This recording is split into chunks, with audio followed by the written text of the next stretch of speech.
नमस्कार दोस्तों। आज हम बात करेंगे auto cut off battery charging circuit के बारे में। तो मैंने एक पहले भी टॉपिक बनाया था जिसके अंदर LM358 आईसी लगाकर और एक रिले लगाकर, जो आपके सामने यहाँ पे एक रिले लगाकर और एक ट्रांजिस्टर लगाकर इसको ऑपरेट करवाया गया था ऑटो कट के लिए। तो वो बैटरी चार्जिंग थी, उसमें एक छोटा सा फॉल्ट था जो मैंने आपको एक लास्ट टाइम कमेंट में किया था कि इसके अंदर एक छोटा सा फॉल्ट रह गया कि वो ढूंढ के अब मुझे बताना है कि इसके अंदर कौन सा फॉल्ट रह गया। तो ये टॉपिक शुरू करने से पहले सबसे पहले हम कमेंट को थोड़ा जान लेते हैं, कौन कौन से किन किन ने कमेंट किए हैं कि कौन कौन सी उनको इस सर्किट के बारे में समझ नहीं लगी थी। तो थोड़ा सा वो देखेंगे, उसके बाद फिर नेक्स्ट हम टॉपिक शुरू करेंगे। तो इसके अंदर है हमारे, ये देख सकते हैं जो पहले मैंने टॉपिक बनाया था। तो सबसे पहले मैं आपको इसका फॉल्ट बता देता हूँ। ये टॉपिक जो पहले बना हुआ था इसके अंदर सिर्फ नॉर्मल सा एक छोटा सा फॉल्ट था। इसके अंदर प्रॉब्लम थी कि ये जो इसके अंदर रिले लगाई गई है, तो रिले को आपने थोड़ा सा गौर से अगर देखते हैं तो इनकी पिन डिटेल जो रिले की बनी हुई है वो थोड़ी सी गलत है। तो अगर इस हिसाब से अगर हम रिले इसके अंदर यूज करेंगे तो ये सर्किट इस तरह काम नहीं करेगा। तो इसके अंदर जो कॉमन पिन है इसकी, ये पिन नंबर यहाँ पे 1 नंबर है, ये 2 नंबर पिन होती है, ये यहाँ पे 3 नंबर पिन है, फिर ये 4 नंबर और ये 5 नंबर पिन है। तो इस तरह अगर हम रिले लगाएंगे, जो बेसिकली जो रिले की 5 पिन होती है वो इसी तरह से बनी होती है। पिन नंबर 1 और 2 इसकी सप्लाई की पिन है, पिन नंबर 3, 4 और 5 ये होती है इसकी वर्किंग की पिन।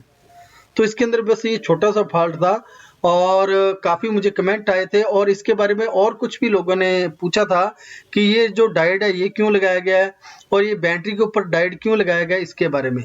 तो थोड़ा सा जिन्होंने कमेंट किया मैं थोड़ा सा देख लेता हूँ ताकि उनको पता लग सके कि सर ने जो वीडियो बना रहे हैं वो हमें देख रहे हैं। तो सबसे पहले ये कमेंट आया था हमारा कि इन्होंने कमेंट किया था, नाम है इनका राजी रहमान। तो ये राजी रहमान जी है, इन्होंने कमेंट किया था कि जो सर दूसरी बार वीडियो कब बनाओगे, तो ये नेक्स्ट वीडियो आप अपलोड कर दूं मैं अभी बनाकर। और इसके बाद ये है हमारे गुलाम सावर जी। तो इन्होंने लिखा कि एनपी का क्या मतलब है। तो इसके अंदर जो ट्रांजिस्टर लगाया गया है एक, वो एनपीएन ट्रांजिस्टर है कि वो दो तरह के हमारे ट्रांजिस्टर यूज होते हैं पूरे सर्किट के अंदर, एक पी चैनल और एक एन चैनल। तो यानी ये एक एनपीएन और एक पीएनपी ट्रांजिस्टर। तो जो इस सर्किट के अंदर यूज किया गया वो है एनपीएन ट्रांजिस्टर। तो उसके बारे में थोड़ा सा गौर से डिस्कस कर लेंगे। और एक है हमारे सूर्य पटनायक। तो इन्होंने कहा है कि 12.6 वोल्ट की लिथियम बैटरी के लिए चार्जर। तो यही लिथियम के लिए भी काम करेगा, इसके लिए मैं थोड़ा सा आपको सर्किट के बारे में बता दूंगा। और एक है हमारे यहाँ पे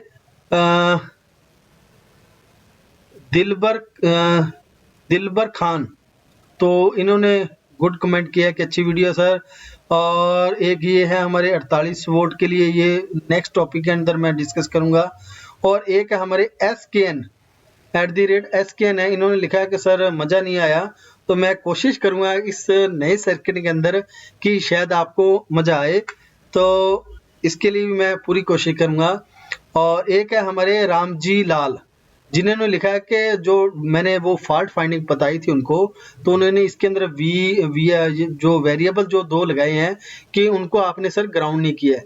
तो वेरिएबल को अगर हम एक पिन से ग्राउंड नहीं करेंगे, अगर 2 पिन आउटपुट और इनपुट अगर उनमें से जोड़ के हम यूज करेंगे तो सेम ही प्रोसेस है, वो काम वैसे ही करेगा। लेकिन अगर आपने डिवाइडर के रूप में काम करना है तो आपको ग्राउंड और वीसीसी चाहिए। और विजय बाबू जी है, इन्होंने काफी कमेंट किए, काफी इन्होंने डिस्कस की है कि इसके अंदर क्या क्या फॉल्ट हो सकते हैं। तो जो छोटा सा एक फॉल्ट था वो थोड़ा सा रिले के था, उसकी पिन डिटेल गलत थी, तो उसी हिसाब से ये काम नहीं करेगा। तो ये मेरे पास काफी कमेंट आया, सूर्य कुमार जी आए हैं जिन्होंने कहा कि बहुत अच्छी वीडियो बनाई है। तो सभी को मेरी तरफ से धन्यवाद जी। तो आज का जो हमारा टॉपिक है ये नया टॉपिक है। इसके अंदर जो पहले वाला जो मैंने टॉपिक करवाया था उससे थोड़ा सा अलग है। इसके अंदर जो इक्यूरेसी है वोल्टेज चार्जिंग की, उसके बारे में डिस्कस करेंगे। तो ये हमारा जो चार्जिंग सेक्शन है जो आपके सामने है, ये सर्किट बनाया गया है। इसके अंदर जो रिले एक तो हमने यूज किया LM358 आईसी, जो कि एक कंपैरेटर आईसी होती है, 2 वोल्ट को कंपेयर करके पास आउट करती है, नंबर 1। नंबर दूसरा मेजर जो इसके अंदर कंपोनेंट है वो ये ट्रांजिस्टर, जो कि एक एनपीएन ट्रांजिस्टर है ये, ठीक है जी। और एक इसके अंदर मेजर है ये हमारी रिले। तो रिले के बारे में थोड़ी सी नॉलेज आपको होनी चाहिए, तो आज हम थोड़ा सा डिस्कस करेंगे रिले के बारे में। तो रिले के इस टॉपिक के अंदर ही डिस्कस करेंगे ताकि आपको अच्छे से पता लग जाए कि अगर आपने कोई एक चार्जिंग सेक्शन यानी चार्जिंग सर्किट बनाना है 12 वोल्ट की बैटरी को चार्ज करने के लिए, जो कि ऑटो कट भी हो, जैसे बैटरी फुल चार्ज होगी तो वो ऑटो कट हो जाए और बैटरी चार्ज हो जाए, उसके लिए इंडिकेशन भी हमारे पास हो। तो इसके लिए डिस्कस करेंगे कि ये किस तरह काम करेगा। तो सबसे पहले टॉपिक शुरू करने से पहले जिन्होंने भी अभी तक हमारे चैनल को सब्सक्राइब नहीं किया है, कृपया वो चैनल को सब्सक्राइब करें। अगर आपको वीडियो अच्छे लगे लाइक और शेयर जरूर करें। तो सबसे पहले इसके अंदर जो कंपोनेंट लगे हैं, एक तो है LM358 आईसी, थोड़ा सा उसके बारे में डिस्कस करेंगे। ये बेसिकली आईसी ये आपके सामने है कि LM358 जो आईसी है ये आपके सामने है, जो कि 8 पिन की आईसी होती है और डीप टाइप के अंदर आती है। जो LM358 जो आईसी है ये एक तरह का कंपैरेटर है। कंपैरेटर मीन ये 2 वोल्ट को कंपेयर करके पास आउट करता है, यानी इसके अंदर 2 कंपैरेटर बने हैं। ये 8 पिन की है, तो इसके अंदर 3 पिन एक कंपैरेटर के लिए और दूसरी जो 3 पिन है वो दूसरे कंपैरेटर के लिए है। और जो 2 पिन होती है वो प्लस और माइनस सप्लाई के लिए यूज की जाती है, जो कि आप 7 वोल्ट से लेकर और 12 वोल्ट या 13 वोल्ट तक की सप्लाई दे सकते हैं, कोई दिक्कत नहीं है। तो इसके अंदर 2 कंपैरेटर बने हैं। तो इस आईसी के द्वारा हमने एक कंपैरेटर को यूज करके इस सर्किट को हम पूरा इसको डायग्नोस करेंगे कि किस तरह ये पूरा सर्किट काम करता है, इसकी वर्किंग क्या है, इसकी टेस्टिंग किस तरह होगी, ये किस तरह बैटरी को चार्ज करेगा, बैटरी को कब डिस्चार्ज यानी कट ऑफ करेगा बैटरी फुल चार्ज होने के बाद, और हमें किस तरह पता लगेगा कि बैटरी किस तरह फुल चार्ज हो गई है, क्या इसका इंडिकेशन रहेगा, उसके बारे में डिस्कस करेंगे। तो इसके अंदर LM358 आईसी लगाई गई है, जो कि 8 पिन की डिप आईसी होती है। इसके अंदर जो है 2 ये कंपैरेटर लगाए गए हैं। तो इसके अंदर 1 से लेकर 3 तक एक कंपैरेटर बना हुआ है और 5 से लेकर 7 तक का एक कंपैरेटर, यानी 2 कंपैरेटर टोटल इस आईसी के अंदर लगे गए हैं। और ये पिन नंबर VCC माइनस यानी इसके ऊपर नेगेटिव सप्लाई दी जाएगी। VCC 8 पिन जो है VCC प्लस की भी है, इसके ऊपर लगभग 12 वोल्ट की सप्लाई या 14 वोल्ट की सप्लाई आप दे सकते हैं, नो प्रॉब्लम, कोई दिक्कत नहीं है। तो बेसिकली अगर इसको अच्छे से काम में लेना है तो 12 वोल्ट की सप्लाई दीजिए आप। तो ये 2 कंपैरेटर लगा के ये है LM358 आईसी। अब थोड़ा सा डिस्कस करेंगे कि जो रिले होती है वो किस तरह काम करती है। तो रिले के बारे में थोड़ा सा अगर आप अच्छे से जान लोगे तो एक ऑटो कट या ऑटोमेटिक कोई भी सर्किट है दुनिया का, ऑटोमेटिकली जो काम करेगा उसके अंदर लगभग 90% जो रिले ही लगाई जाएगी, जो कि ऑटोमेटिकली काम करता है। तो इसके अंदर ये रिले है। रिले किस तरह काम करते हैं, बिल्कुल सिंपल सा तरीका है। ये पिन नंबर 1 है, ये 2 नंबर है। ये इसकी जो यहाँ पे जो टर्न लगाई गई है, ये यहाँ पे एक कॉइल लगाई गई है, जो कि एक आयरन की रॉड पर ये एक कॉइल लगाई जाती है, ताकि जब इसको यहाँ पे प्लस और यहाँ पे माइनस सप्लाई दी जाए तो इसके अंदर एक EMF पैदा होता है, यानी इलेक्ट्रिकल मैग्नेटिक फोर्स यानी जनरेट होता है, यानी इसके अंदर चुंबक बनता है। चुंबक के साथ जब रॉड के अंदर चुंबक बनेगा इस सप्लाई के द्वारा, तो इसके अंदर जो टर्मिनल लगा हुआ है, एक लोहे की पत्ती लगी होती है, वो अप और डाउन करती है। तो इसका मैं फिजिकल डायग्राम भी दिखा दूंगा तो आपको, ताकि थोड़ा सा आपको अच्छे से मालूम हो सके कि रिले किस तरह काम करती है। तो ये जो कॉइल लगाई गई है ये हमारी होती है सप्लाई की, यानी इस रिले को ऑन करने के लिए, ठीक है जी। तो लेकिन जब रिले को कोई भी सप्लाई नहीं दी जाती, यानी रिले को कोई भी सप्लाई नहीं मिली है, तो इसका टर्मिनल जो है ये नॉर्मल कनेक्शन में रहता है। नॉर्मल मीन ये इसका कॉमन कनेक्शन है, यानी इसकी एक तरफ 3 पिन होती है, एक तरफ 2 पिन है, तो टोटल इसकी 5 पिन होती है। 2 पिन तो इसकी ऑपरेटिंग है यानी सप्लाई की पिन है, और 3 पिन है इसकी वर्किंग की, कि हमने इससे काम क्या किस तरह का करवाना है। इससे हमने AC पास आउट करवानी है, DC करवानी है, सिग्नल करवाना है, ऑन ऑफ करवाना है, कुछ भी आप इससे ऑपरेटिंग करवा सकते हैं। तो इसके अंदर 2 जो सप्लाई की पिन है ये तो है, एक तरफ 2 पिन लगी होती है जो कि सप्लाई की पिन है। जो एक तरफ 3 पिन लगी होती है, 1 2 3, तो ये हमारी जो है पिन यहाँ पे लगी हुई है। ये इसमें से जो एक पिन होती है जो कि कॉमन पिन है, एक पिन होती है नॉर्मल ऑन और नॉर्मल ऑफ यानी क्लोज। तो इसके अंदर जब ये रिले ऑफ होगी तो ये कनेक्शन होगा इसके साथ, नॉर्मल कनेक्शन होगा इसका भी, नॉर्मल ये कनेक्शन रहेगा, नॉर्मल ये इस कंडीशन में रहेगी। और जब भी इसको सप्लाई दी जाएगी जब ये आएगी ऑन कंडीशन में। अब है ये क्लोज यानी नॉर्मल क्लोज यानी नॉर्मल ऑफ। तो अगर ये कनेक्शन है इसके साथ, ये सेंटर वाला जो कनेक्शन है यहाँ पे, ये इसका होता है कॉमन, या इसे पोल कनेक्शन बोल सकते हैं हम। और ये होता है इसका ऑन कनेक्शन जिसे हम अदर कनेक्शन भी बोल सकते हैं। और ये होता है ऑफ कनेक्शन, ठीक है जी, यानी एनसी नॉर्मल कनेक्शन भी आप बोल सकते हैं कि जब तक रिले ऑफ रहेगी तब तक ये नॉर्मल कनेक्शन के साथ रहेगी। जब रिले को सप्लाई दी जाएगी तो ये यहाँ पे अटैच हो जाएगी इसके साथ, यहाँ से ये डिसकनेक्ट हो जाएगी और यहाँ से ये अटैच हो जाएगी ऑन कंडीशन के लिए। तो ये है रिले का फीचर थोड़ा सा। और रिले के अंदर किस तरह काम होता है वो थोड़ा सा डिस्कस कर लेंगे। ये देख सकते हैं यहाँ पे ये एक स्प्रिंग लगाया गया है और ये एक टर्न लगाई गई है जो कि पिन नंबर 1 और 2 के साथ जुड़ी होती है। जब 1 और 2 पे प्लस और माइनस की सप्लाई देंगे इसके अंदर, तो इसके अंदर क्या होता है EMF बनता है। इसके अंदर सेंटर के अंदर एक रॉड लगाएगी, ये छोटी सी आप पत्ती देख रहे होगे यहाँ पे ये रॉड लगी हुई है। तो जब इसके अंदर EMF बनता है तो ये जो ऊपर वाला टर्मिनल है ये नीचे की तरफ यहाँ पे अटैच हो जाता है। तो ये यहाँ पे आप देख सकते हैं एक ये पिन है, एक ये है और एक ये, 3 टर्मिनल है इसके। तो ये क्या काम करते हैं कि ये जो बीच वाला हिस्सा यहाँ पे ये स्पेस देख सकते हैं, मैं स्क्रीन को थोड़ी सी और बड़ी कर देता हूँ। तो ये जो हिस्सा है यहाँ पे जब EMF बनता है ये कॉइल के अंदर, तो यहाँ पे मैग्नेट बनता है। तो ये पूरा लोहे का बना होता है जो इसके साथ अटैच हो जाता है यहाँ पे, ठीक है जी। तो ये टर्मिनल जो लगाया गया यहाँ पे, ये अब नॉर्मल कंडीशन है, इसको कोई सप्लाई नहीं की है, जिस वजह से ये स्प्रिंग ने इसको नीचे की तरफ खींच के रखा हुआ है लीवर को। यानी ये कंडीशन इस तरह है, यहाँ पे ये एक रॉड लगाई गई है, यहाँ पे एक स्प्रिंग लगाया गया है। तो जब इसके अंदर यहाँ पे ये कॉइल लगाई गई है EMF के लिए, यहाँ पे ये टर्न लगी हुई है, तो यहाँ पे ये एक छोटा सा लोहे का पीस लगा गया है, ये देख सकते हैं यहाँ पे लोहे का एक पीस लगाया गया है। और नीचे यहाँ पे ये रॉड है आयरन की। जब इसके अंदर EMF बनता है इस कॉइल के अंदर, तो ये रॉड को अपनी तरफ खींच लेता है इस तरह, ठीक है जी। अगर इसके अंदर EMF नहीं बनता तो ये स्प्रिंग क्या करता है, इसको ऊपर की तरफ उठा के रखता है। यानी पीछे से अगर ये खींच लेगा तो ये लीवर सेंटर में से, इसके अंदर बेस लगाया गया, ये रॉड लगाई गई है, तो ये पूरे लीवर को ऊपर की तरफ खींच के रखेगा, ऊपर की साइड। तो यहाँ के साथ इस टर्मिनल के साथ ये नॉर्मली अटैच होगी। लेकिन जब इसके अंदर EMF बनेगा, कॉइल के अंदर मैग्नेट बनेगा, तो ये टर्मिनल क्या होगा, नीचे की तरफ आएगा, यहाँ पे इसके साथ अटैच हो जाएगा। तो यहाँ से जो कनेक्ट कट जाएगा इसके साथ कनेक्शन जो है, और नीचे इस पिन के साथ ये अटैच हो जाएगा, यहाँ पे ये जो टर्मिनल लगा हुआ है। तो इस तरह बेसिकली ये एक रिले हमारी काम करती है। कोई भी अगर सर्किट आपके पास, तो इसके अंदर यही रिले इस तरह काम करेगी, ठीक है जी। तो अब चलते हैं सर्किट की तरफ कि सर्किट हमारा जो है किस तरह वो काम कर रहा है। तो सर्किट के अंदर देख सकते हैं ये जो हमारा सर्किट था इसके अंदर।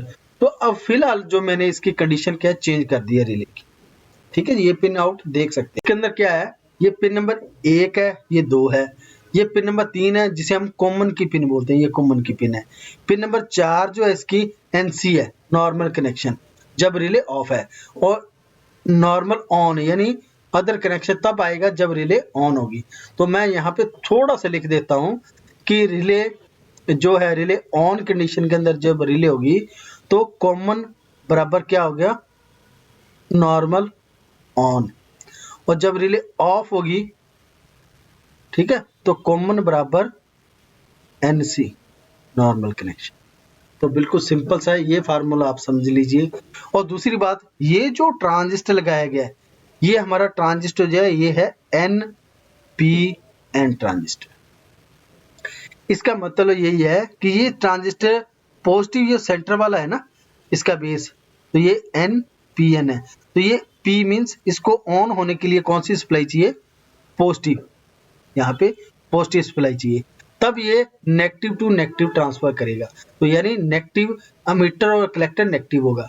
अब बात करेंगे इसका पता किस तरह चलता है कि ये ट्रांजिस्टर जो यहाँ पे लगाया गया सर्किट के अंदर ये NPN है। तो थोड़ा सा मैं यहाँ पे डायग्राम भी बना देता हूँ तो यहाँ पे अगर तीर का निशान बाहर की साइड है, ये देख सकते हैं ना, तीर का निशान बाहर की साइड बना हुआ है, तो जिसका तीर का निशान अगर बाहर की साइड बना होगा तो वो होगा ट्रांजिस्टर NPN। अगर इसका ट्रांजिस्टर का निशान जो सिंबल है वो अंदर की साइड बना होगा, तीर का निशान जो है अंदर की साइड होगा, तो वो होगा PNP। ठीक है, अब बात करेंगे इसका जो निशान ये लगाया गया, ये कौन कौन सा हिस्सा होता है। जिस तरफ ये तीर का निशान बनाया जाता है वो हमेशा के लिए एमिटर होगा, उसके ऑपोजिट जो बनाया जाता है ये कलेक्टर होगा, और जो ये यहाँ पे लाइन लगाई गई है दोनों को कंपेयर करने के लिए, ये इसका बेस होगा। ठीक है जी, तो ये होता है NPN ट्रांजिस्टर। अब ये NPN ट्रांजिस्टर है तो इसके बेस के ऊपर ऑन करने के लिए पॉजिटिव सप्लाई हमें चाहिए। ठीक है जी, ये तो हो गया हमारा NPN ट्रांजिस्टर। ठीक है जी, और ये जेनर डायोड जो होता है वोल्टेज को फिक्स करने के लिए लगाया जाता है, और ये है हमारा कंपैरेटर जो कि दो सप्लाई को कंपेयर करके आगे पास आउट करेगा। तो ये तो है पूरा सर्किट। और एक बात इसके अंदर थोड़ा सा मैं और समझा देता हूँ, ये जो डायोड लगाया गया है, ये जो इनपुट सप्लाई के अंदर डायोड लगाया गया है, ये देख सकते हैं ये 14 वोल्ट की सप्लाई के अंदर एक डायोड लगाया गया है। तो ये डायोड होता है एक वाल्व की तरह काम करता है। जैसे हम किसी टायर के अंदर हवा अंदर भरते हैं, जैसे हम पंप से या प्रेशर से हवा अंदर भरते हैं, तो वो टायर में से हवा बाहर नहीं आती, अंदर जा सकती है लेकिन बाहर नहीं आ सकती। तो वहां पे काम करता है एक वाल्व, जो वाल होता है जिसे हम बोलते हैं। तो वही ये डायोड है कि जब इसके अंदर पॉजिटिव सप्लाई जा तो सकती है पूरे सर्किट के अंदर होकर इस बैटरी तक, लेकिन इससे बाहर नहीं आ सकती, यानी वापस नहीं आ सकती पॉजिटिव सप्लाई। तो इसलिए डायोड एक वाल्व का काम करता है कि जो बैटरी के अंदर पॉजिटिव वोल्ट है, जब ये रिले ऑन है, यहाँ पे अगर ये रिले ऑन है, यहाँ पे नहीं है, अगर ये रिले ऑन है तो यहाँ से जो पॉजिटिव वोल्ट इस बैटरी के अंदर जा तो सकते हैं लेकिन बैटरी से वोल्ट वापस नहीं आ सकते। ठीक है जी, तो इसलिए यहाँ पे ये डायोड लगाया जाता है एक बैटरी चार्जिंग के पास, जो कि इनपुट के रूप में यहाँ पे भी यूज कर सकते हैं हम, इसी को इस आउटपुट के अंदर भी यूज कर सकते हैं। लेकिन अगर आप आउटपुट के अंदर यहाँ पे अगर सर्किट आपका अटैच है तो मेन इनपुट के अंदर ही आप यहाँ से ही इसको इनपुट जो वोल्ट दे रहे हो वहां पे आप डायोड लगा के इसको यूज कर सकते हैं। ठीक है जी, और ये जो डायोड लगाया जाता है रिले के पास, मेन डायोड, ये देख सकते हैं ये रिले के पास एक डायोड लगाया जाता है। इसको जो है जो इसका कैथोड पॉइंट है वो पॉजिटिव के साथ अटैच किया गया है, जो एनोड पॉइंट होता है वो ट्रांजिस्टर के कलेक्टर के साथ अटैच किया गया है, यहाँ पे आप देख सकते हैं। ठीक है जी, यहाँ पे इस तरह इसको अटैच किया गया है। तो इसका क्या कारण है, तो इसको ये कारण है, इसको क्यों लगाया जाता है डायोड को। एक तो नंबर एक, इस ट्रांजिस्टर की सेफ्टी के लिए इसको यूज किया जाता है। मेन कारण क्या होता है, जब ये रिले को ऑपरेट करवाएगा, ऑन करवाएगा, तो इसके अंदर एक EMF पैदा होता है, यानी इलेक्ट्रिकल मैग्नेटिक फोर्स जनरेट होता है, जो कि इसको रिले को ऑन और ऑफ करवाने के लिए काम में लिया जाता है। लेकिन जब रिले को ऑफ किया जाता है तो ये पूरा यहाँ से जो पॉजिटिव वोल्टेज है वो इस ट्रांजिस्टर के ऊपर आ जाता है, कलेक्टर के ऊपर। अगर इसके ऊपर पॉजिटिव वोल्ट रहेंगे तो इसको ऑन करने में काफी वक्त लग जाता है, इस वोल्ट को ड्रॉप करने में। तो इसलिए यहाँ पे अगर हम डायोड लगा देंगे, यानी एक उल्टा डायोड लगा देंगे, मींस पॉजिटिव की तरफ अगर नेगेटिव हिस्सा लगाएंगे और एनोड जो है इसका कलेक्टर के साथ जोड़ेंगे, तो इस कंडीशन में क्या होगा, जब ये वोल्ट यहाँ पे एकदम से आएंगे तो वापस वोल्ट यहाँ से चले जाएंगे। तो इसलिए यहाँ पे ये डायोड लगाया जाता है इस ट्रांजिस्टर की सेफ्टी के लिए। ठीक है जी, तो इस ट्रांजिस्टर को इस तरह सेव किया जाता है एक डायोड की मदद से। तो एक डायोड लगभग जिस जगह भी रिले लगाई जाएगी उस जगह ये ट्रांजिस्टर जरूर ही यूज किया जाएगा, सॉरी डायोड यूज किया जाएगा जिस जगह पे रिले लगाई जाएगी। तो ये होगी हमारी रिले की इस ट्रांजिस्टर की सेफ्टी के लिए ये डायोड। और अब बात करेंगे थोड़ा सा कि ये जेनर डायोड क्यों लगाया गया है। ये जेनर डायोड लगाया गया 6 वोल्ट का जेनर डायोड लगाया गया ताकि पिन नंबर जो 5 है हमारी, ये देख सकते हैं यहाँ पे पॉजिटिव की पिन है, यानी एक गेट को यूज किया गया जिसके अंदर 3 पिन मेन होती है। एक पिन होती है उसकी आउटपुट कंपैरेटर की, 2 पिन जो होती है इनपुट सप्लाई की होती है। तो उसमें से जो पॉजिटिव की पिन है कंपैरेटर की, ये देख सकते हैं जो पॉजिटिव की पिन है उसके ऊपर एक जेनर डायोड 6 वोल्ट का फिक्स किया गया ताकि हम यहाँ पे पिन नंबर 6 के ऊपर 6 वोल्ट की सप्लाई को फिक्स कर सकें। तो ये जनरेटर तो लगाया गया और उसके बाद ये मेन एक वेरिएबल लगाया गया है जो कि 10K का है, यानी 10K का एक वेरिएबल लगाया गया है ताकि ये 2 वोल्ट को कंपेयर करके पिन नंबर 6 के ऊपर भेज सके, जिससे हाई और लो यानी पिन नंबर 7 से आउट हो सके कि हाई आउट करवाने हैं या लो आउट करवाने हैं। तो इसके लिए ये वेरिएबल का प्रयोग किया गया। तो ये तो था बेसिक इस सर्किट के अंदर जो जो कंपोनेंट लगे हैं, और ये 2 एलईडी लगाई गई है। इसके अंदर एक एलईडी लगाई गई है ग्रीन और एक लगाई गई है रेड, कि रेड कब ऑन हो और ग्रीन कब ऑन हो। यानी रेड है इंडिकेशन के लिए जब चार्जिंग चल रही है आपकी, यानी बैटरी चार्ज हो रही है। जैसे ही बैटरी फुल चार्ज होगी तो ये ग्रीन एलईडी ऑन हो जाएगी ताकि हमें पता लग सके कि बैटरी फुल चार्ज हो चुकी है। तो ये तो है इसके अंदर जो कंपोनेंट लगाए गए हैं, ठीक है जी। अब बात करेंगे कि ये सर्किट काम किस तरह करता है, बिल्कुल सिंपल तरीके से किस तरह काम करता है। तो सबसे पहले इसको जो पॉजिटिव सप्लाई दी गई है वो है 14 वोल्ट की हमारे पास सप्लाई। तो ये तो है हमारा इनपुट हिस्सा, यहाँ पे जो हम जो इसको सप्लाई एंटर करवाएंगे। तो ये है हमारा 2 टर्मिनल, 2 पिन लगाएंगे, यहाँ से वोल्ट आउट होंगे बैटरी को चार्ज करने के लिए, ठीक है जी। तो अब कंडीशन क्या है इसके अंदर, ये जो हिस्सा यहाँ पे बनाया गया ये तो है हमारी पॉजिटिव सप्लाई, ये हिस्सा जो पिन नंबर 2 बनाई गई ये नेगेटिव सप्लाई है हमारी।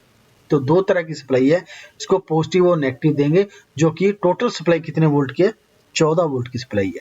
तो यहाँ पे जो बैटरी लगाई गई है ये 12 वोल्ट और 7.5 AH यानी 7.5 एम्पियर की बैटरी है, और इसको चार्ज करने के लिए आपको लगभग 14 वोल्ट तक की सप्लाई चाहिए। आप 15 वोल्ट भी ले सकते हैं, कोई दिक्कत नहीं। तो यहाँ पे जो इनपुट सप्लाई देंगे वो 14 वोल्ट देंगे। तो वो 14 वोल्ट की सप्लाई किससे आप देंगे, यहाँ पे आप एक ट्रांसफार्मर यूज करेंगे यहाँ पे। तो ट्रांसफार्मर जो होगा वो स्टेप डाउन ट्रांसफार्मर होगा, जो कि आप 15 वोल्ट का भी यूज कर सकते हैं, जिसे हम बोलते हैं 15 का, या हम उसे बोल सकते हैं 15 कोई बात नहीं, दोनों सेम प्रोसेस है। तो आप 15 जो वोल्ट का ट्रांसफार्मर यूज कर सकते हैं, जिसे हम बोलते हैं स्टेप डाउन ट्रांसफार्मर। तो उससे क्या होगा, यहाँ पे 220 वोल्ट की सप्लाई इस ट्रांसफार्मर को दी जाएगी। यहाँ से ये ट्रांसफार्मर जो है हमें लगभग 14 से 15 वोल्ट की सप्लाई पास आउट करके देगा डीसी के अंदर। यहाँ पे ब्रिज डायोड वगैरह लगा के यहाँ पे हम डीसी सप्लाई ले लेंगे, ठीक है जी। तो ये हमारे पास डीसी सप्लाई आ जाएगी। अब कंडीशन क्या है, किस तरह आपने इस सर्किट को किस तरह सेट करना है उसके बारे में डिस्कस करते हैं थोड़ा सा।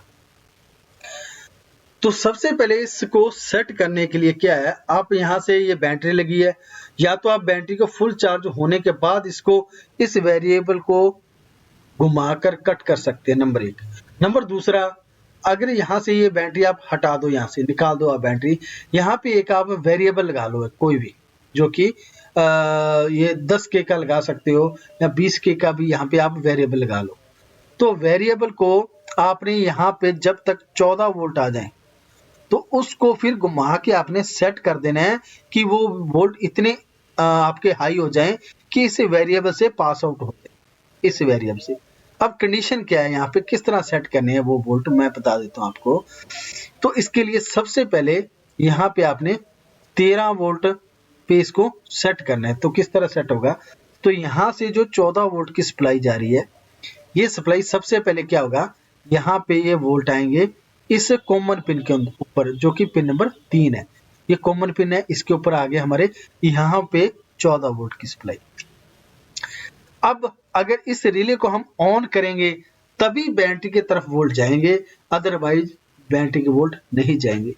तो अब कंडीशन क्या है कि सबसे पहले इस वेरिएबल को, यहाँ पे जो आपने वेरिएबल लगाया है, इसको घुमा के आपने क्या कर देना है, इस जो इनपुट वोल्ट है यहाँ पे आपने 5 वोल्ट कर देने हैं, ठीक है जी। तो 5 वोल्ट हो जाएंगे तो कंडीशन क्या होगी, आप कंपैरेटर दे सकते हैं कि जिस पिन के ऊपर वोल्ट ज्यादा होंगे ये कंपैरेटर वो वोल्ट पास आउट करेगा। तो अब पिन नंबर 5 के ऊपर वोल्ट कितने हैं, 6 वोल्ट, और पिन नंबर 6 के ऊपर कितने वोल्ट है, 5 वोल्ट। तो जो पॉजिटिव पिन है उसके ऊपर वोल्ट ज्यादा है, जो नेगेटिव पिन है उसके ऊपर वोल्ट कम है। तो यहाँ पे जो हमारा आउटपुट मिलेगा वो मिलेगा पॉजिटिव यानी हाई, ठीक है। तो यहाँ पे मिलेगा पॉजिटिव वोल्ट, हाई वोल्ट। तो तो ये पॉजिटिव वोल्ट डायरेक्ट कहाँ पे जा रहे हैं, हमारे एक रजिस्टर के माध्यम से इस ट्रांजिस्टर के बेस पे। तो हमें इस ट्रांजिस्टर को ऑन करने के लिए कौन सी सप्लाई चाहिए थी, पॉजिटिव वोल्ट। तो यहाँ पे क्या आएगा, इसके बेस पे पॉजिटिव वोल्ट। तो ये ट्रांजिस्टर NPN ट्रांजिस्टर है, यानी इसके बेस पे पॉजिटिव चाहिए, तभी इसका अमीटर और कलेक्टर का जंक्शन प्लस होगा यानी जुड़ेगा। तो अब कंडीशन क्या होगी है कि जब इसके बेस पे पॉजिटिव आएंगे तो ये जो अमीटर और कलेक्टर का जंक्शन है यहाँ से अटैच हो जाएगा डायरेक्ट, ये अटैच हो गया। अब कंडीशन क्या होगी, ये अटैच होने के बाद क्या है, इसके अमीटर के ऊपर कौन सी सप्लाई है, हमारी नेगेटिव सप्लाई है। ये बैटरी को जा रही है नेगेटिव, यहाँ से हमने जो ग्राउंड यहाँ पे लिया ये हमारी नेगेटिव सप्लाई है, ये पॉजिटिव सप्लाई है। तो यहाँ से जो पिन 2 नंबर कनेक्टर है उससे सप्लाई जा रही है यहाँ पे नेगेटिव सप्लाई, ठीक है जी। और इसके साथ ये ग्राउंड सप्लाई जा रही है पिन नंबर आईसी की पिन नंबर 4 पे, और पिन नंबर 8 के ऊपर वीसीसी पिन के ऊपर भी सप्लाई आ गई है। तो ये आईसी जो हमारी है ये ऑन है। अब ये कंपेयर करेगी वोल्ट को, किसको करेगी, जो पिन नंबर जिसके ऊपर वोल्ट ज्यादा है। अब कंडीशन ये है कि इसके ऊपर जेनर के माध्यम से हमने 6 वोल्ट सेट किए हैं, तो पिन नंबर 2 के जो पिन नंबर 5 है, ये जो प्लस की पिन है, पॉजिटिव की पिन है, उसके ऊपर वोल्ट है 6 वोल्ट, और जो इसकी पिन नंबर 6 है वो है नेगेटिव की पिन है, यहाँ पे देख सकते हैं, क्योंकि ये इन्वर्टिंग और नॉन इन्वर्टिंग पिन है। तो पिन नंबर जो 6 है ये नेगेटिव की पिन है। तो यहाँ से वोल्ट जो है, अब वोल्ट कौन से पास आउट होंगे, ये प्लस वाले, क्योंकि जो वोल्ट ज्यादा होंगे ये आईसी वही वोल्ट पास आउट करेगी।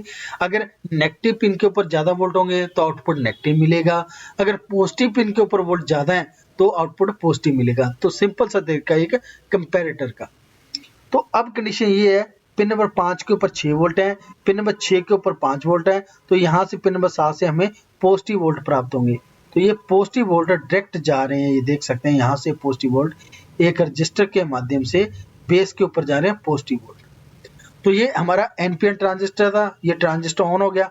ऑन होने के बाद अमीटर टू कलेक्टर ये जंक्शन ऑन हो गया। ऑन होने के बाद जो अमीटर के ऊपर नेगेटिव सप्लाई है वो हमारे कलेक्टर के ऊपर आ जाएगी, यहाँ पे इस जगह पे।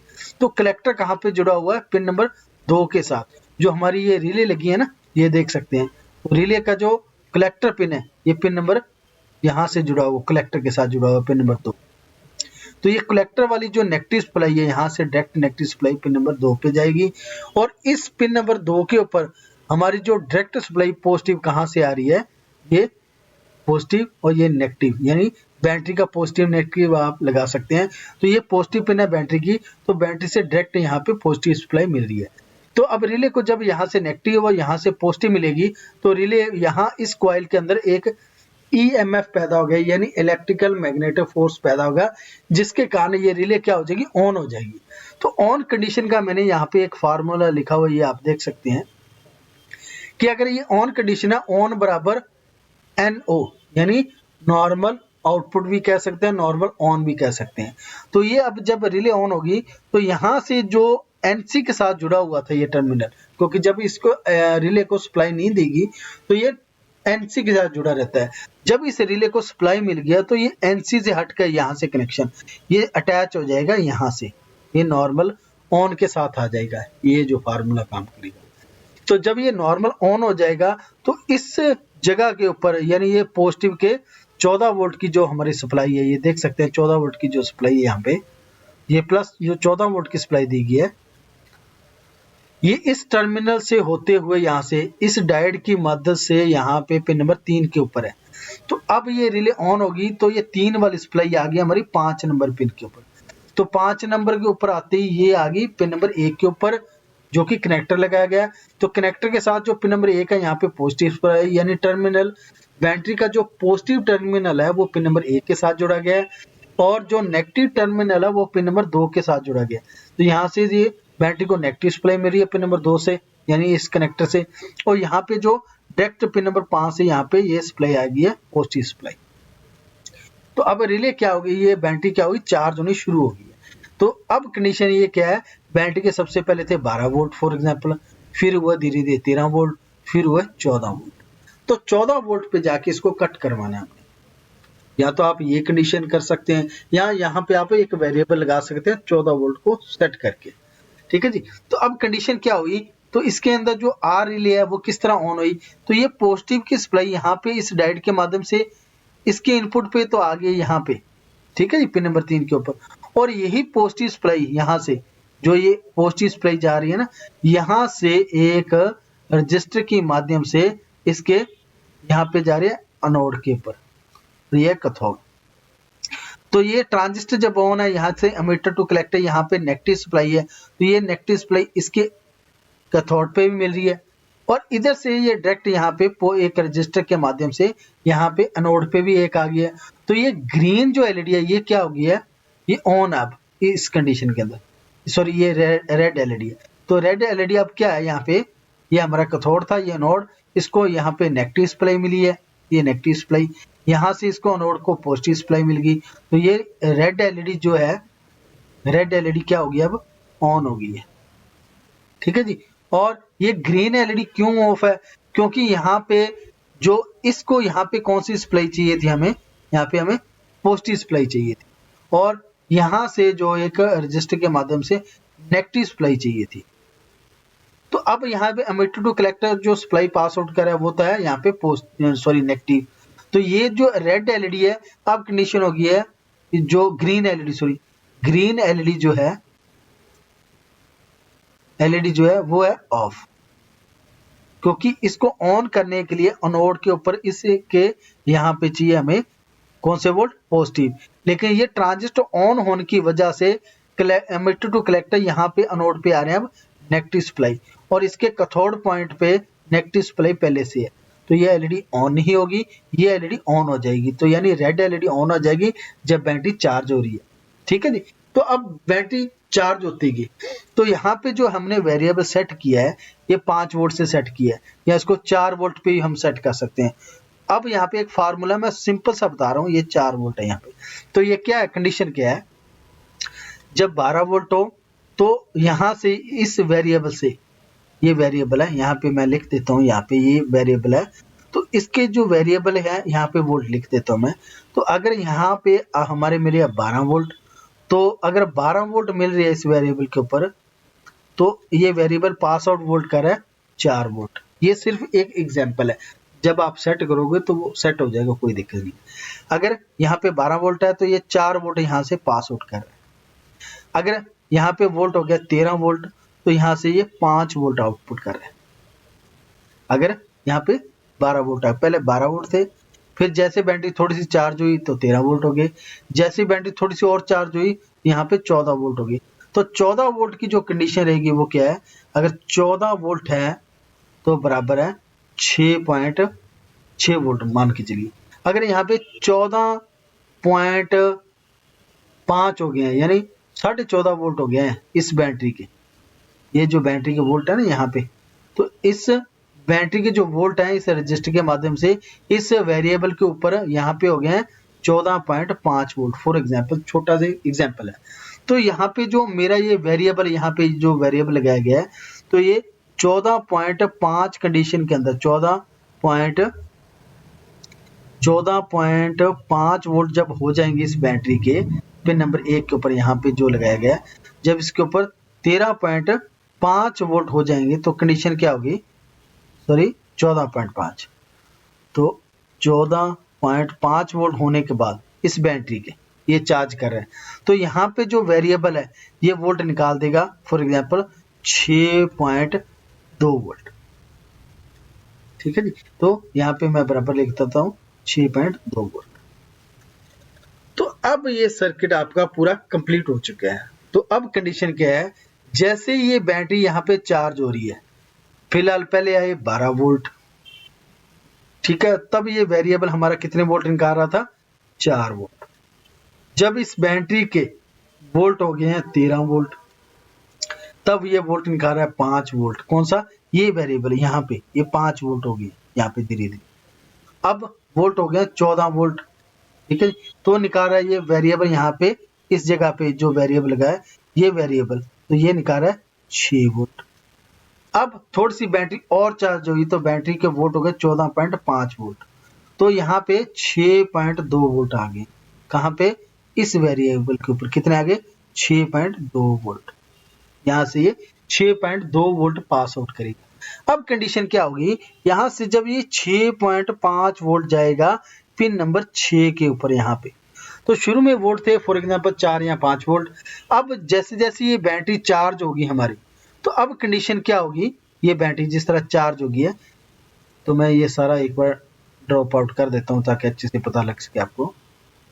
तो जब ये इस बैटरी के वोल्ट 14.5 वोल्ट हो गए हैं, तो ये यहाँ से जो वोल्टेज जा रहे हैं इस वेरिएबल के ऊपर भी जा रहे हैं, यहाँ पे जो 10K का हमने लगाया, तो उसके ऊपर वोल्ट जब 14.5 वोल्ट बैटरी के हो गए हैं, तो यहाँ से ये वोल्ट पास आउट करेगा 6.2 वोल्ट।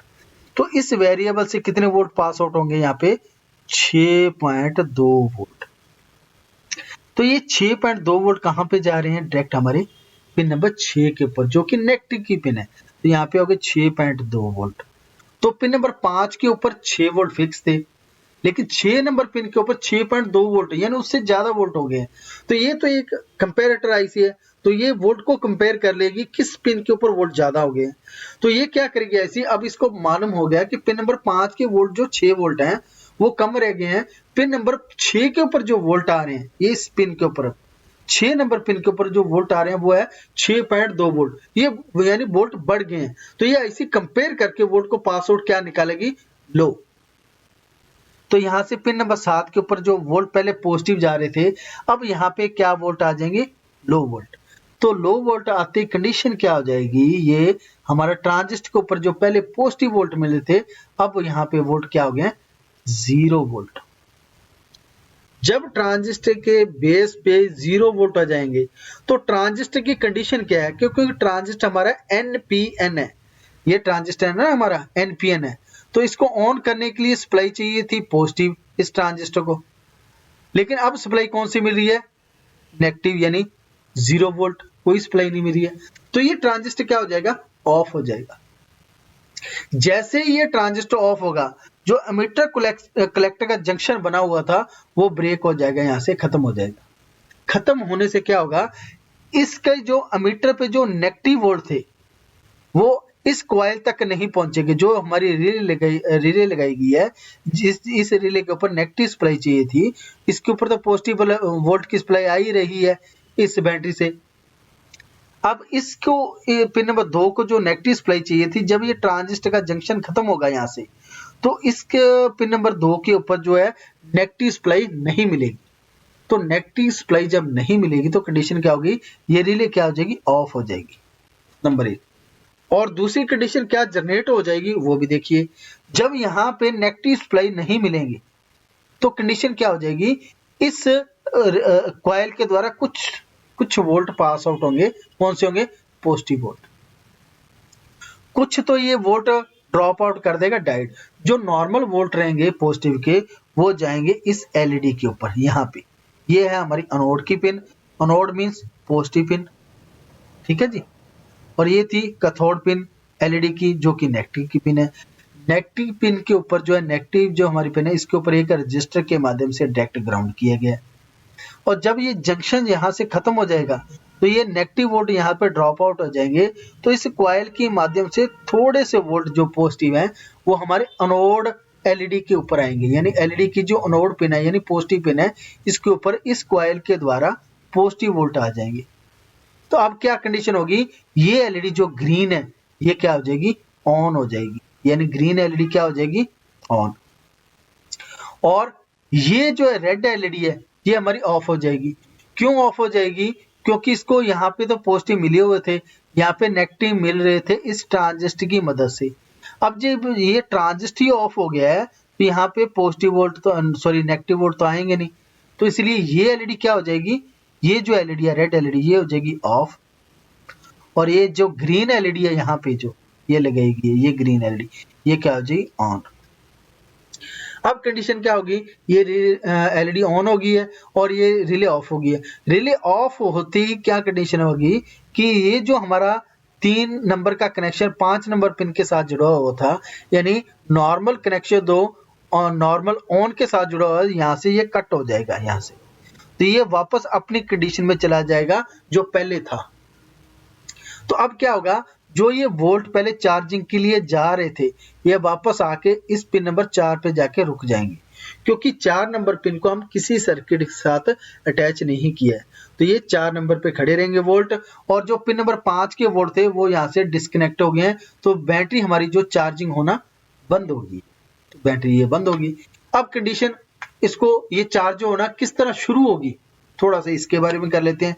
अब पहले हमने चार्जिंग के लिए तो हमने कंडीशन बनाई थी ये बढ़ाने की, अब इसको उल्टा ले लीजिए, यानी उल्ट कर दीजिए। अब यानी बैटरी हमारी फुल चार्ज है, ये है हमारे पास वोल्ट, यानी 14.5 वोल्ट है हमारे पास बैटरी के अंदर जो है। अब बैटरी जैसे हम यूज करेंगे तो बैटरी के वोल्ट क्या होंगे, ड्रॉप होते जाएंगे, धीरे धीरे कम होते जाएंगे। तो वो क्या होगा, यहाँ पे वोल्ट थे पहले, बैटरी फुल चार्ज थी तो 4.5 वोल्ट थे। जैसे हमने बैटरी को यूज किया, बैटरी के वोल्ट कितने रह गए, 14 वोल्ट के करीब।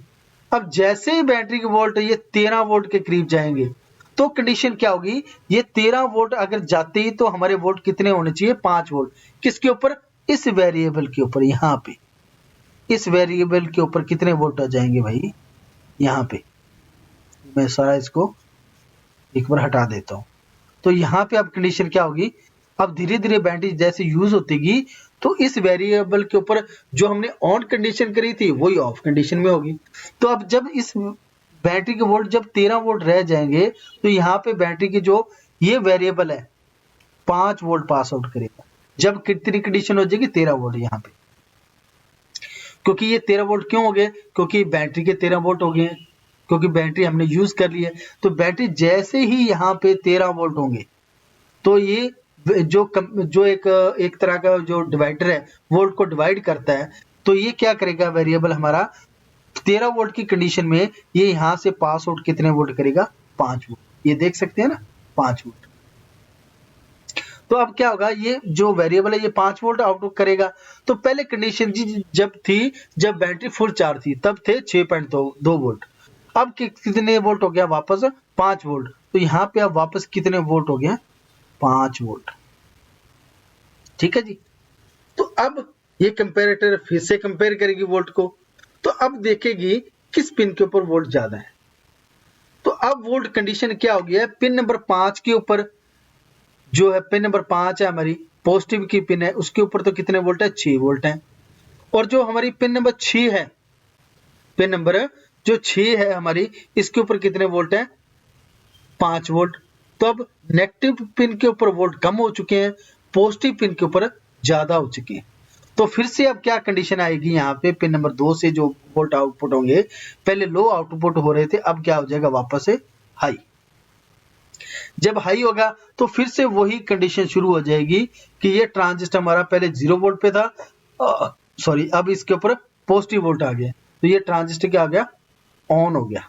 ऑन होते ही कलेक्टर और एमिटर का जंक्शन ये ऑन हो गया, तो फिर से ये रिले क्या होगी, ऑन होगी। ऑन होती ही यहाँ से ये जो कनेक्शन जुड़ा होता यहाँ से डिस्कनेक्ट हो जाएगा, ये फिर से वापस 5 नंबर पे आ जाएगा। 5 नंबर का कनेक्शन जुड़ा गया डायरेक्ट बैटरी के साथ। अब यहाँ से जो सप्लाई पॉजिटिव है ये डायरेक्ट इस एलईडी के ऊपर भी आएगी। अब कंडीशन क्या हो जाएगी, यहाँ से जब नेगेटिव सप्लाई इस एलईडी पे आएगी तो ये एलईडी ऑफ हो जाएगी, क्योंकि यहाँ पे पॉजिटिव सप्लाई चाहिए इसे। तो अब ये ट्रांजिस्टर ऑन होने के बाद यहाँ पे क्या कौन सी सप्लाई आ गई, नेगेटिव, और इसके ऊपर तो चाहिए नेगेटिव थी जो रेड एलईडी है, तो रेड एलईडी अब क्या हो जाएगी, यहाँ से ऑन हो जाएगी, और ग्रीन एलईडी है वो ऑफ हो जाएगी। बैटरी चार्ज होना फिर से शुरू हो जाएगी। अब जैसे बैटरी फुल चार्ज होगी फिर से ये कट कर देगा। तो ये पूरा प्रोसेस है बैटरी को चार्ज और डिस्चार्ज करने के लिए, प्लस ऑटो कट करने के लिए। तो इस तरह ये पूरा प्रोसेस किया जाता है बैटरी को चार्जिंग और डिस्चार्जिंग के लिए, प्लस ऑटो कट के लिए। तो बैटरी किस तरह ऑटो कट होती है उसके बारे में, ठीक है जी। अगर अब थोड़ा सा एक सिंपल सा सर्किट करवा देता हूं, मैं ये थोड़ा सा हटा देता हूं। तो अगर अब आप लिथियम बैटरी अगर चार्ज करना चाहते हैं इसी सर्किट के द्वारा, ठीक है जी, इसी सर्किट के द्वारा अगर आप यहाँ पे लिथियम बैटरी चार्ज करना चाहते हैं तो आपको कुछ कंडीशन चेंज करनी पड़ेगी। तो उसके लिए क्या होगा, सेम सर्किट वही काम करेगा उसी तरह से, लेकिन यहाँ पे जो इनपुट आपने 14 वोल्ट की दी है वहां पे आप 5 वोल्ट की सप्लाई दे, यहाँ पे 5 वोल्ट। नंबर 1। और दूसरी, ये जो रिले यहाँ पे लगाई गई है, ये 12 वोल्ट की रिले है। तो यहाँ पे आपको रिले जो है चेंज करनी होगी, यहाँ पे आपको 5 वोल्ट की रिले लगानी होगी। तो सेम कंडीशन के साथ आप उसी 3.7 वोल्ट की जो है लिथियम सेल है वो चार्ज कर सकते हैं। अब सेम कंडीशन वही रहेगी कि इस वेरिएबल को आपने सेट करना है वोल्ट ऑन और ऑफ के लिए, तब आपकी 3.7 वोल्ट की बैटरी को चार्ज और डिस्चार्जिंग मिलेगी। ठीक है जी। और यहाँ पे जो जीनर डायोड जो लगाया गया, ये एक आपको ये चेंज करना पड़ेगा। यहाँ पे ये जीनर डायोड हमने लगाया था 6 वोल्ट का, तो अगर आपने 5 वोल्ट की सप्लाई दी है तो ये 6 वोल्ट का जीनर तो काम करेगा नहीं, इसलिए यहाँ पे जो आप जीनर डायोड लगाएं वो 3.3 वोल्ट का जीनर डायोड लगा दें, ताकि आपके पास जो 5 वोल्ट की सप्लाई है उसको कंपेयर करके ये बैटरी को चार्जिंग और डिस्चार्जिंग यानी ऑटो कट और ऑटो कट करे, यानी इसको यानी बैटरी को चार्जिंग और बैटरी को कट ऑफ करे जब बैटरी फुल चार्ज हो। तो ये सिंपल सी कंडीशन है इसको ऑन और ऑफ करने के लिए। तो ये था आज का थोड़ा टॉपिक, बहुत लंबा हो चुका है, तो थोड़ा सा मैं इसके अंदर खो गया था कि ये पूरा सर्किट चल रहा है। तो ये था बिल्कुल सिंपल सा एक सर्किट, इसके अंदर कुछ ज्यादा कंपोनेंट नहीं लगे हुए हैं। अगर फिर भी आपको कोई डाउट रह गया हो इसके अंदर कौन कौन से कंपोनेंट किस तरह काम कर रहे हैं, तो आप मुझे कमेंट कर सकते हैं। तो आज के लिए यही वीडियो थी, तो अब नेक्स्ट टॉपिक के अंदर मिलेंगे। अगर आपके पास भी कोई टॉपिक है डिस्कस करना चाहते हो तो आप मुझे कमेंट कर सकते हैं। अगर आपको वीडियो अच्छी लगी हो तो लाइक शेयर सब्सक्राइब जरूर करें। तब तक के लिए धन्यवाद जी।